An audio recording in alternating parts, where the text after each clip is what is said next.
কুমিল্লার মুরাদনগরে প্রতিবেশীর অবহেলায় বিদ্যুতের তারে জড়িয়ে ৫ বছর বয়সী এক শিশুর মৃত্যুর অভিযোগ উঠেছে। এ ঘটনায় থানায় লিখিত অভিযোগ দায়ের করেছেন নিহত শিশুর বাবা শাহিন মিয়া। তিনি বলেন, অভিযুক্তরা এক সপ্তাহ আগে একটি ভবনে বিদ্যুতের সংযোগ দেওয়ার সময় রাস্তার ওপর দিয়ে বিদ্যুতের তার টেনে রাখেন। এতে স্থানীয়দের চলাচলের ঝুঁকি সৃষ্টি হলে একাধিকবার অনুরোধ করার পরও তারা তারটি নিরাপদভাবে সরিয়ে নেননি। পরে রাস্তা দিয়ে যাওয়ার সময় ওই তারে স্পষ্ট হয়ে নিহত হয় ৫ বছরের শাহিন।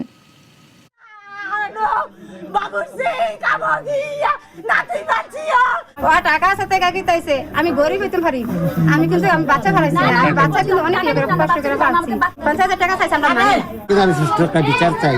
এটা সর্বোচ্চ বিচার চাই। আমি যদি গ্রামবাসী না করতে পারে আমি আইনের আওতায় যাব। দৌড়াদৌড়ি করে হাসপাতাল গেছি।